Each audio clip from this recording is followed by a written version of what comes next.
I'm going to continue my commentary on this book right here. And we're going to talk about 3 different types of prophets. And the reason we're going to do this is because a lot of people like to classify Jesus as one of these 3 different types of prophets. Now, that gets a little bit tricky. Alright, the first type of prophet we're going to talk about is the clerical prophet. This would have been a priest.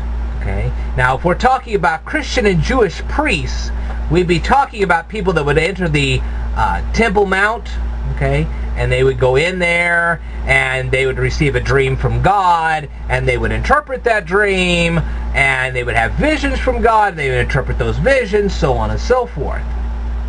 Now then, to give you an example of this, we have Daniel the prophet. Nebuchadnezzar has a dream from God.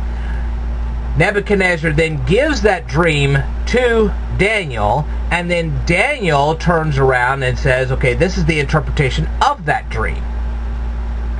So that would be a clerical prophet. Now, the reason people get this confused is because when they hear clerical, they're thinking of an office. Okay, they've been working in an office space, and they think of the word clerical from that. Well, the word clerical actually comes from the word cleric, which means priest. So there you go. Now, what about the sapiental prophets? Sapiental prophets, what are they like? Okay, these would be more like what the people would think of if they're talking about a clerical. Okay? They're thinking the people that would sit there and read the Bible texts, come up with Bible codes, and would interpret the ands and the fors and the nots and the wheretofores and the so on and so forth to interpret from the text what prophecies there needed to be. Okay? Now, Jesus was sort of like this because he would read a bit of the Torah and then he would give his own interpretation of what he had just read. Which of course angered the Pharisees, Sadducees, and the Essenes because they all had their interpretations of the same Torah text. And because of that, and because Jesus interpreted it differently, they got mad at Jesus, and they got mad enough they wanted to kill him.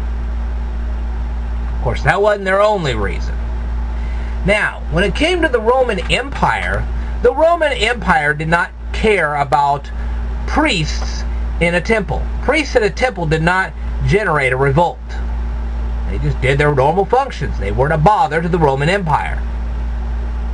And the Roman Empire did not particularly care about the sapiential prophets because they were just scribes. They didn't gather people together. They didn't hold a revolt. All they were doing was interpreting text and prophesying.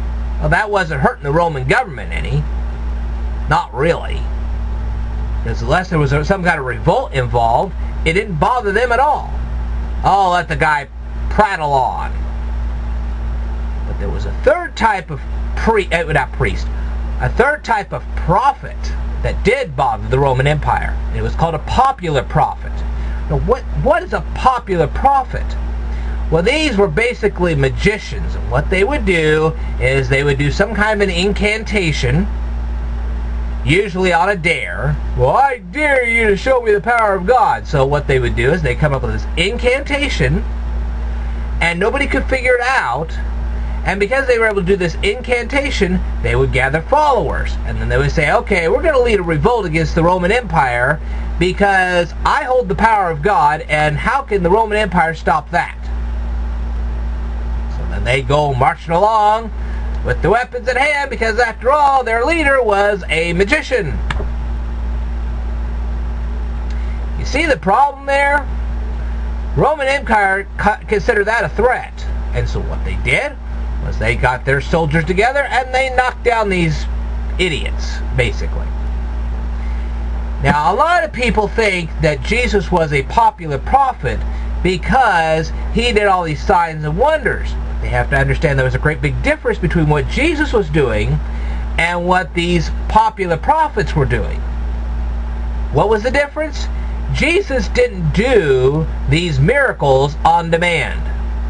Okay? In other words, if somebody said, hey, I triple dog dare you to do something, Jesus would stand there and say, well, you can triple dog dare me all you want, I'm not doing it. Oops. Okay? Jesus was not putting on a performance. That wasn't what he was there for. So that's going to be one of the critical ways that people are going to be able to tell Jesus from anybody else when the resurrection comes. Because Jesus is not going to be standing on the street corner performing magic tricks. Not going to do that. He doesn't have to. He's not answerable to anybody. You either believe him or you won't. See what I mean? So, that was what was going on in Jerusalem at the time.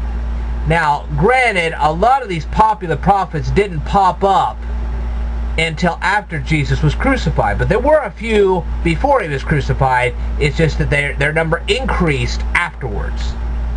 Okay. So, there you go. There you have it. I will tell you more in a future video. Stay tuned.